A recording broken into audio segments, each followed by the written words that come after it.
Halo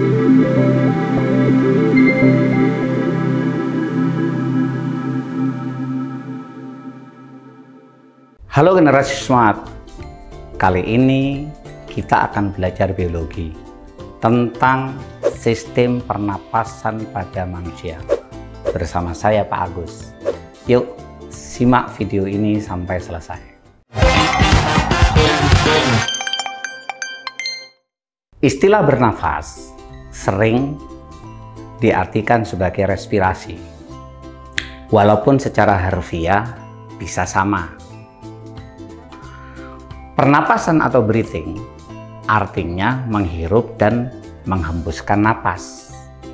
Peristiwanya adalah memasukkan dan mengeluarkan udara.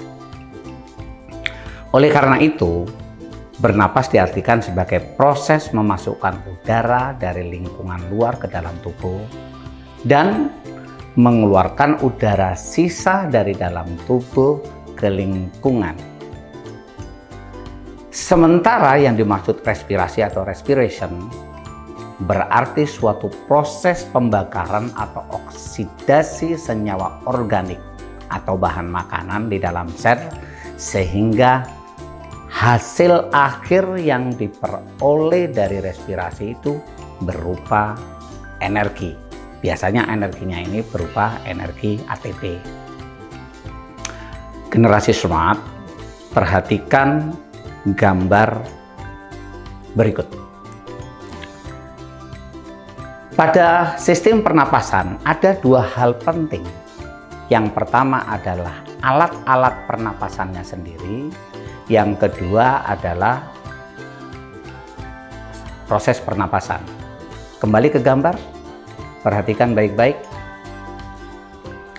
Dimulai dari atas, yaitu hidung, kemudian faring, laring, trachea, bronkus, dan paru-paru.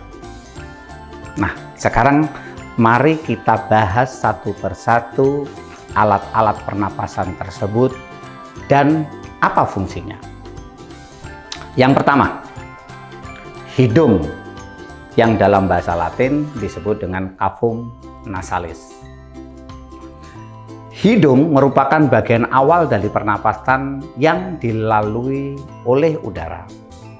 Di dalam hidung terdapat saraf-saraf penciuman.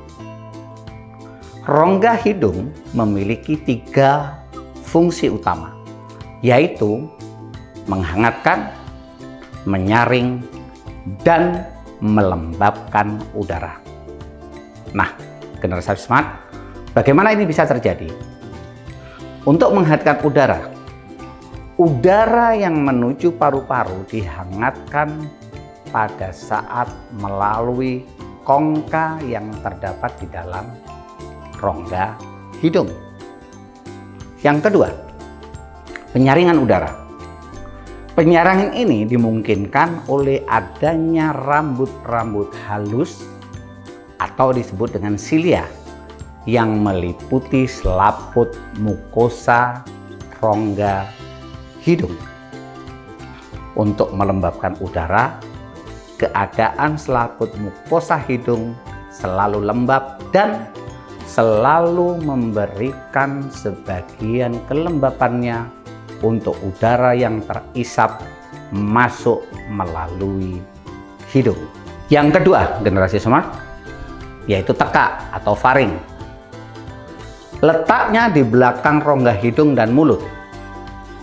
Faring menjadi persilangan antara makanan, jadi jalannya makanan, esofagus dari mulut ke lambung, dan saluran udara atau tenggorokan dari hidung ke paru-paru. Faring adalah hulu tenggorokan atau disebut juga tekak. Saat udara melalui faring, antara rongga hidung dengan tenggorokan ada bagian yang selalu terkoordinasi dengan baik. Bagian penting tersebut adalah semisal katup penutup rongga hidung yang disebut dengan anak tekak. Anak tekak berperan menutup faring saat kita sedang menelan makanan. Yang ketiga, laring atau pangkal tenggorok. Laring terdiri dari lempengan-lempengan tulang rawan dan tulang-tulang rawan pembentuk jakun. Jakun tersusun dari katup pangkal tenggorok, perisai tulang rawan, serta gelang-gelang tulang rawan. Pada laring juga terdapat selaput suara yang akan bergetar jika ada udara yang melaluinya, misalnya pada saat berbicara. Laring memiliki katup yang disebut dengan epiglottis atau anak teka. Dari laring, udara mengalir ke dalam trakea. Selanjutnya, trakea atau batang tenggorok. Batang tenggorok atau trakea merupakan saluran pernapasan yang memanjang dari pangkal tenggorok melalui sampai dengan pada rongga dada. Trakea berbentuk pipa tersusun dari cincin-cincin tulang rawan. Terletak di depan kerongkongan. Trakea menghubungkan rongga hidung maupun rongga mulut dengan paru-paru. Oleh karena itu, udara pernapasan dapat juga diambil melalui mulut. Batang tenggorok selalu dalam keadaan terbuka sehingga proses pernapasan dapat dilakukan setiap saat. Lanjut ke bagian 5, yaitu alat yang disebut dengan bronkus atau cabang batang tenggorok. Batang tenggorokan bercabang menjadi 2 bronkus, yaitu bronkus sebelah kiri dan bronkus sebelah kanan. Pada kedua bronkus terdapat saluran menuju paru-paru. Di dalam paru-paru, bronkus bercabang-cabang lagi menjadi bagian-bagian yang lebih kecil yang disebut dengan bronchiolus. Bronkus sebelah kanan bercabang menjadi 3 bronchiolus, sedangkan pada sebelah kiri bercabang menjadi 2 bronchiolus. Bronchiolus masih bercabang-cabang lagi membentuk pembuluh-pembuluh yang halus.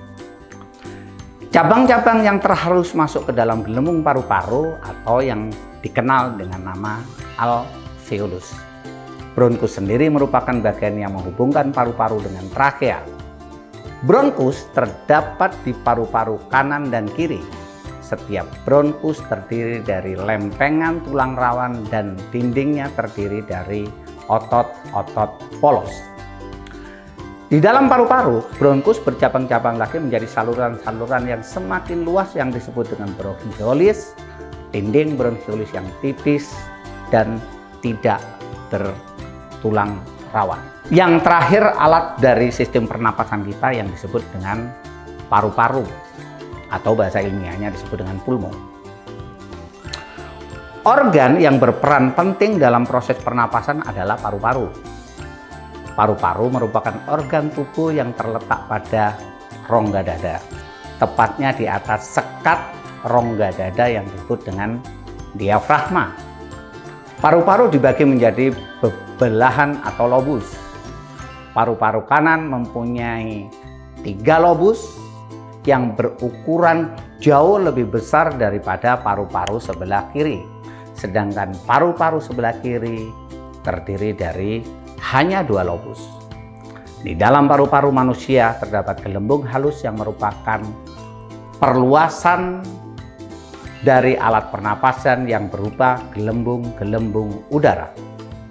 Alveolus terdiri atas 1 lapisan sel epitelium pipih, dan disinilah darah hampir langsung bersentuhan dengan udara.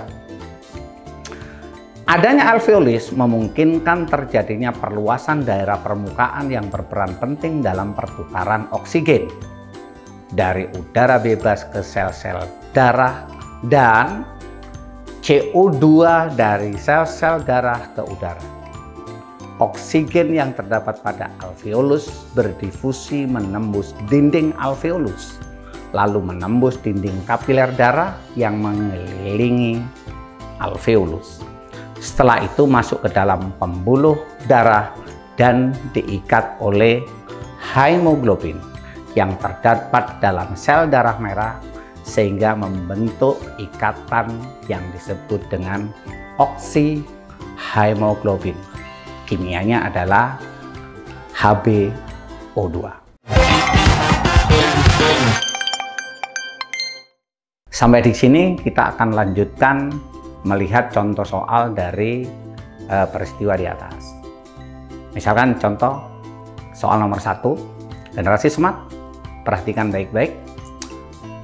Sistem pernapasan memiliki beberapa fungsi, kecuali ada 5 pilihan, yaitu mengedarkan zat nutrisi, memungkinkan berbicara, menghasilkan energi, mempertahankan keseimbangan asam basa, dan mengeluarkan nafas. Jadi perhatikan teori yang ada di atas, bahwa fungsi yang bukan merupakan fungsi dari sistem pernafasan adalah mengedarkan nutrisi. Karena mengedarkan nutrisi itu adalah tugas dan fungsi dari sistem sirkulasi atau sistem peredaran darah. Jadi kunci jawaban yang betul adalah A. Soal kedua. Alat pernapasan pada manusia sebagai berikut. 1 bronkus, 2 trachea, 3 hidung, 4 bronchiolus, dan 5 alveolus. Urutan yang benar dari alat-alat tersebut saat terjadinya proses pernapasan adalah, jadi jelas sekali pada tadi yang dijelaskan proses pernapasan bahwa urutannya itu adalah dimulai dari hidung, trachea, bronkus, bronchiolus, dan alveolus.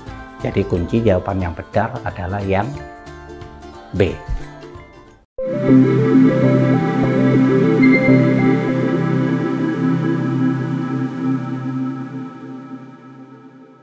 Semoga membantu ya generasi smart. Sampai ketemu pada pembahasan soal biologi selanjutnya. Salam Smart 10, generasi smart berkarakter cerdas.